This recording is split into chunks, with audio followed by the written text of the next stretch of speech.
የአሜሪካው ፕሬዚደንት ዶናልድ ትራምፕ ከኢራን ጋር በሆርሙዝ የውሃ ወሽመጥ ጉዳይ ሲነዛነዙ ኢራን ዳግም የኒውክሌር ጦር መሳሪያዋን ገንብታ ጣጣዋን ልጨርስ ትችላለች ስትል የእስራኤል ስጋቷን ገልጣለች። ሞኝና ወረቀት የያዘውን አይለቅም ይሏል። አለያም ኢራን ብልጥ ልጅ እየበላ አለቅሳልን ያስታውሷል። የእስራኤሉ ጠቅላይ ሚኒስትር ቤንያሚን ኔታንያሁ ኢራን ጥቃት የምሰነዝር ከሆነ የማትገምተው ማዕት ይወርድባታል ሲሉ አስጠንቅቀዋል።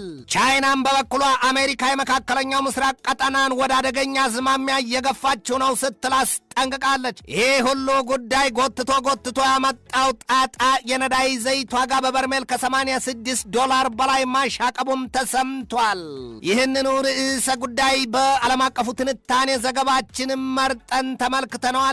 ከትንታኔ ዘገባው ጋር ትዕግስቱ በቀለ ነኝ። በሰው ቂጣ እጇን ትቃጣ ይሏል። አሜሪካ በዓለም የ1/5ኛውን አሊያም 20% የነዳጅ ዘይት መተላለፊያውን የሆርሙዝን የውሃ ወሽመጥ ዳግም መዘጋጋቷ ተነግሯል። የአሜሪካ ጦር ኃይል ለ7 ሰዓታት የዘለቀ የአየር ጥቃቱን በኢራን የሚሳይልና የሰው አልባ የጦር አውሮፕላን እንዲሁም የጠረፋማ መከላከያና የባህር ማዘዣዎች ላይ ዛሬ ማለዳ ላይ ከባድ ጥቃት መፈጸሙ ነው የተሰማው። የአሜሪካ ጦር ኃይል ያንን ያህል ጥቃት ከፈጸመ በኋላም የኢራንን ወደቦች ክርችምችም አድርጎ መዝጋቱን የተገለጠው የአሜሪካን ጥቃት ተከትሎም ስለደረሰው ውድመትና ሞት የወጣ መረጃ ይህንን ዘገባ እስካጠናቀርሁበት ጊዜ ድረስ አላገኘሁም። ወይ ባይ እንደ ጠሪው ነው ይሏል አበው። አሜሪካ ከዚህ ቀደም የሆርሙዝን የውሃ መተላለፊያ ወሽመጥ በሚያዝያ አጋማሽ ላይ መጀመሪያ መዝጋቷ ይታወሳል። ከዚያም የ60 ቀናት የተኩስ አቁም የመግባቢያ ሰነድ ሲፈረም በሰኔ አጋማሽ የዘጋችውን የኢራንን ወደቦች ኬላዎች መክፈቷ አይዘነጋም። ያዢ ሲይዘው ብረት ይቀልጣል ይሏል። ዛሬ ከእኩለ ሌሊት በኋላ ባህሬንና ኩዌትም ላፍታማ ላሸለባቸውም የተባለው አሊያም ባይናቸውም እንቅልፍ አልኳለም።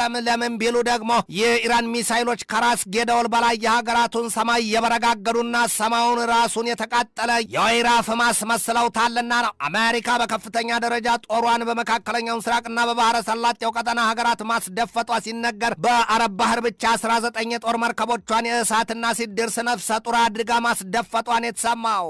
ሳል ይዞ ሌብነት ቂም ይዞ ጸሎት ይሏል። አሁን ነገር ሁሉ ለአሜሪካ ሁለት እግር አለኝ ተብሎ ሁለት ዛፍ አይወጣም ምን ሆኖባታል ይሏታል። ከዚያም ውጪ አሜሪካ በዚያው በመካከለኛው ምስራቅ ቀጠና የጦር አውሮፕላኖቿን ውድማ ላይ እንደተበተነ ነጭ ሱፍ በጀርባቸው ያሰጡ የሚመስሉትን ሁለት ግዙፍ የጦር አውሮፕላን ጫይ መርከቦቿንና የአምፊቢያንስ እሳት አነፍናፊዎቹን መርከቦቿን ከ1000 ጦር ኃይሏ ጋር በዚያው ማስደፈጧ ይነገራል። የአሜሪካ ማዕከላዊ ዕዝ ባወጣው መግለጫውም አሁን በመካከለኛው ምስራቅ ቀጠናና በባህረ ሰላጤው ቀጠና ሀገራት ሰማይ በብዙ መቶ የሚቆጠሩ የአሜሪካ ማዕተኛና መቅሰፍተኛ የጦር አውሮፕላኖች እንደ ተናዳፊ ተርብጥዝ የሚል ድምጻቸው ላፍታ ቅጽበት አይቋረጥም ነው የሚባለው። አሁን አሜሪካ ወይ ቶሎ በጦርነቱ አሸናፊ አልሆነች፣ ወይ ደግሞ ከገንዘቡ አልሆነች፣ ወይ መንኩሻ አልጸደቅ፣ ወይ ወልጃ አልሳሙ ይሏል ነገር በምሳሌን ተንታኞቹ ኢትዮጵያውያን አበው። በአሜሪካ ጦር ኃይል የማዕከላዊ ዕዝ ዋና አዛዥ አድሚራል ብሬድ ኩፐር በሰጡት ማብራሪያ ኢራን ያላስፈላጊ ጦርነት በመለኮሷ ተጠያቂ ናት ብለዋል። ጩኸቴን ቀሙኝ አሊያም አፍ ያለው ጤፍ ይቆላል ይሏል። እንግዲያማ ኩፐር ኢራን ያላስፈላጊ ጦርነት ከፈተች አሉ እንጂ ጦርነቱን በጣምራ ያወጁት የእርሳቸው ሀገር አሜሪካና ኢዝራኤል አይደሉምን? ለዚያውም በአውሮፓውያኑ የካቲት 28 2026 ቅዳሜ ቀን ምነው ሳቴ 100 ውሸት አንድ እውነት አይሆንም ምን አደረጋቸው ሲሉ በአሽሙር ሰውየውን የለመጧቸውም ታዛቢዎች ናቸው። በተባበሩት መንግስታት ድርጅት የኢራኑ አምባሳደር አሚር ሰኢድ ኢራቫን የሚያሉት ያንኑ ነው። ዘ ዩናይትድ ስቴትስ ኦፍ አሜሪካ ኢዝ አግሬሰር ኖት ዘ ቪክቲም። ጅራፍ ራሱ ገርፎ ራሱ ይጮሃል ይሏል። አሊያም ስሙን ለሰው አወረሰው። የአሜሪካው ፕሬዚደንት ዶናልድ ትራምፕ ነገሩ በእርሳቸው ብሶ ቀድሞ በሆርሙዝ የውሃ መተላለፊያ ወሽመጥ ከሚተላለፉ መርከቦች ምንም አይነት ክፍያ አይፈጸምም ሲሉ እንዳልነበር፣ በኋላ ላይ ግን እርሳቸው መልሰው የ20% ክፍያ ፈልጋለሁ ማለታቸው ከትልቅ ሰው ቤት ትልቅ ጉዳለን አሳይቶባቸዋል። አሊያም ደግሞ የተናገሩት ከሚጠፋ የወለዱት የጥፋን። የአሜሪካው ፕሬዚደንት ዶናልድ ትራምፕ አሉ በትናንትናው ማብራሪያቸው ተመልከቱ ስሙኝም በፋርስ ቀጠና ያሉ ነገስታትና አሚሮች ወይም ኪንግስ አንድ አሚርስ በአሜሪካ ብዙ ቢሊዮን ዶላር ልማት ወይም ኢንቨስትመንት ለማድረግ ፍቅሩ አድሮብናል ብለውኛል ማለታቸው ፍየል ወዲያ ቅዝምዝም ወዲህን አድርጓቸዋል። ሰውየው በምሽቱ የቤተ መንግስታቸው ማብራሪያቸው የሆርሙዝ የውሃ መተላለፊያ ወሽመጥ ከክፍያ ነጻ ሆኖ ይኖራል ብለዋል። ጮሃ የማታውቆፍ ብትጮህ ለቁለቁ አለች ችሏል። የትራምፕን አቋም እየዋዠቀ እውነትን ከውሸት እየደባለቀ ቀበቷቸውን ቢሉ አንደበታቸውን እያላላ ለትዝብት ያተረፋቸው ጉዳይ እውነታው ለእርሳቸውም ግልጽ የሆነላቸው አይመስልም ይሏቸዋል። ፖለቲካ ሌላ፣ ሀገር መምራት ሌላ፣ የራሱ ጥበብ ያለው ጉዳይ ለመሆኑ ከዚህ ዘመን መሪዎች ያልታዘበ አለ ተብሎ አይታሰብም። ገሚሶቹን ስልጣን ዳቦ ፍሪዳው ሲሆንባቸው፣ ለከፊሎቹ ደግሞ ፍየል ከመድረሷ ቅጠል መበጠሷን፣ ለሌሎቹም የልጅ ተሟጋሽ ጧት መሬት መሬት ማታ ሰማይ ሰማይን አድርጎባቸዋል። መሪ ነኝ ማለት አይከብድም፣ መርቶ ከዳር ማድረስ ነው ጉዱ። አይነጋ መስሏት ይሉትን ያስታውሷል።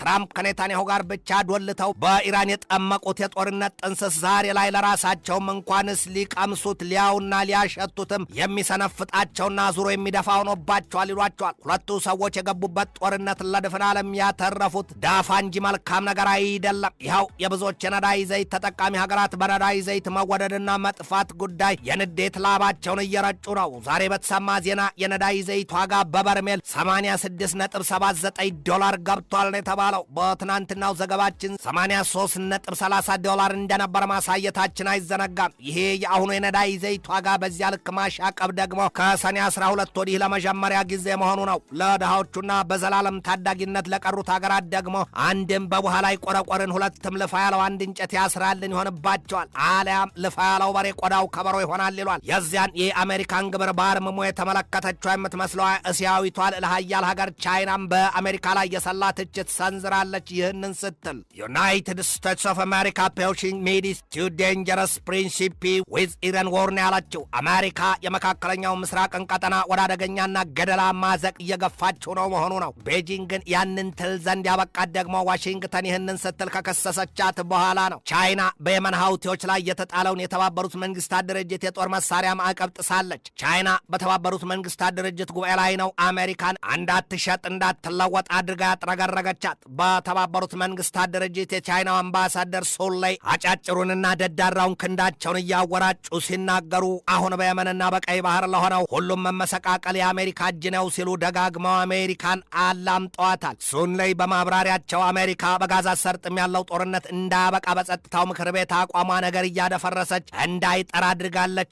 ዓለም ከእርሷ ራስ ላይ አወርድም ነው ያሉት ጥር ባለ ቋንቋቸው። በመንግስታቱ ድርጅት የቻይናው አምባሳደር እንደዚያ በቁጣና ልችክችክ ግንፍል ያስባላቸው ነገር ደግሞ በዚያው በተባበሩት መንግስታት ድርጅት ያሉት የአሜሪካው አምባሳደር ማይክ ዋልትስ ቻይና የተባበሩት መንግስታት ድርጅትን ማዕቀብ ጥሳ ከሀውቲዎች ጋር ግንኙነት አላት የሚል ንግግራቸውና ውንጀላቸው ነው። ለወትሮም የጎሪጥ የሚተያዩት አሜሪካና ቻይና በዚያ የተባበሩት መንግስታት ድርጅት የጸጥታው ምክር ቤት መብሊያ ቃቢ ጠፋ በአንድ ቀበላን ካልሆነ በስተቀር ሌላ አይደሉም ይሏቸዋል። ኢራን ዛሬ ባስነገረችው ዜናዋ ከአሜሪካ ጋር ከታቀደው የሰላም ስምምነት መውጣቷንና በሆርሙዝ የውሃ መተላለፊያዎች መጥላይ ሙሉ ቁጥጥር ለማድረግ መዛት መፎከሯ መማል መገዘቷን የተሰማው ኢራን ከዚህ በኋላ የሞቱትን ልጆችን ቀን ይስጠኝ ስትል ከአሜሪካ ጋር የመግባቢያ ስምምነት ይሉት ነገር አያግደኝም ነው ያለችው። እናም በጦርነቱ ገፋለሁ መሆኑ ነው። እንደ ኢራን አቋም ታዲያ ከዚህ በኋላ የሆርሙዝ የውሃ መተላለፊያዎች መጥ የፍልሚያ ቀጠና ይሆናታል እንጂ አሜሪካ ይሏት ሀገር እግሯ በዚያ አይቆማትም የሚል ነው። የኢራኑ ምክትል የውጭ ጉዳይ ሚኒስትር ካዛም ጋሪባባዲ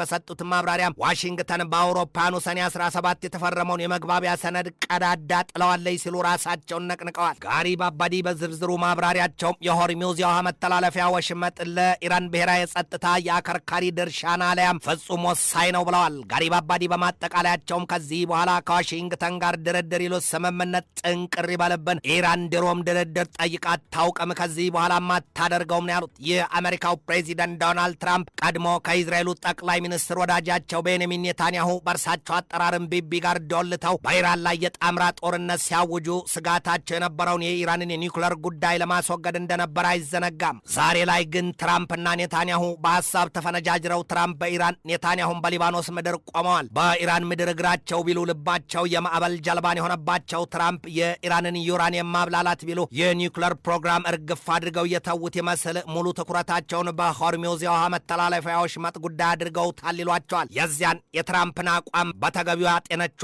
እስራኤልን በበኩሏ ኢራን የትራምፕን ክፍተት ተጠቅማ የኒውክለር ጦር መሳሪያ ግንባታዋን ልታጣድፈው ትችላለች ስትል ስጋትና ፍርሃት እንደሆነባት አልሸሸገችም። ዥብን ሲወጉ ባህያ ከለላን ነውና የኢራን ማሸመቅና ማጎንበስ የገባቸው የእስራኤሉ ጠቅላይ ሚኒስትር ቤንያሚን ኔታንያሁ ታዲያ ኢራን አንዲት ጋት ወልፊት ብላ ጥቃት ብትሞክር ሁሉም ያበቃል፣ ያከትማል፣ የማትጠብቀውን አጻፋ ታገኛለች ነው ያሉት። ኔታንያሁ የዴሞናን ከተማ ሲጎበኙ ነው ኢራንን በዚያ መልኩ ያስጠነቀቋት። አሁን በኢራንና በእስራኤል መካከል የቀጥታና ግዙፍ ጦርነት ነገር አይቀሬ መሆኑን የሚያሳዩትም ቢሆኑ ስፍር ቁጥር የላቸው። አሜሪካ በኢራን የያዘችው ጦርነት ማባሪያ እንደሌለ ይነገራል። ለዚያ ጦርነት ደግሞ የሀገሪቱ የጦር መስሪያ ቤት ፔንታጎን የ1.15 ትሪሊየን ዶላር ዓመታዊ በጀት መጠየቁን ተከትሎ የአሜሪካ ሴናተሮች ቁጣቸው ነዷል።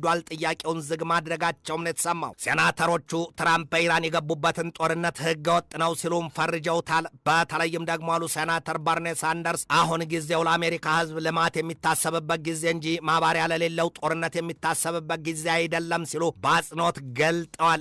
It's time to invest in the American people, not endless war. የትራምፕ አስተዳደር ለ2027 የአውሮፓኑ ዘመን ከመከላከያ አቋም ጋር ግንኙነት ላላቸው እቅዶቹ በሙሉ የ1.5 ትሪሊየን ዶላር ይመደብለት ዘንድ ጥያቄ ማቅረቡ አይዘነጋም። ፔንታጎን በዚህ ወቅት ለጦር መርከቦች፣ ለሚሳይል መከላከያዎች፣ ለሰው አልባ የጦር አውሮፕላኖች፣ ለሰው ሰራሽ የስለላ መረቦች እንዲሁም ለረዥም ጊዜ ወታደራዊ እቅዶቹ የተጨማሪ 350 ቢሊዮን ዶላር መጠየቁም ነው የተገለጠው። ይህ አሜሪካ ሴናተሮች በዚያ መሰሉ አቋማቸው የሚጸኑ ከሆነስ ትራምፕ ምን ሊያደርጉ፣ ምን ሊወስኑ፣ ምን ሊገጥማቸው ይችላል የሚለው ነገር ዞሮ ዞሮ አሜሪካኑ አንድ የሚያደርጋቸውን መንገድ መምረጣቸው አይቀርምና ያንን ጊዜ መጠበቅ ነው። ኢራን በበኩሏ በዚህም ውስጥ ሆና ትራምፕን ለመግደል ላስቀመጠችው ግቧ ስኬት ጥረቷ መቀጠሉ ነው የሚነገረው። ሲያጋልጥ ይቆምጣል ይሏል። ትንታኔ ዘገባውን ስናዘጋጅ በዋቢነት ኮመን ድሪምስን፣ አሶሺየትድ ፕሬስን፣ አዣንስ ፍራንስ ፕሬስን፣ ዋሽንግተን ኤግዛማይነርን፣ ፎክስ ኒውስን፣ አውትሉክን፣ ኢንዲያ ቱዴይን፣ ዳሳንን፣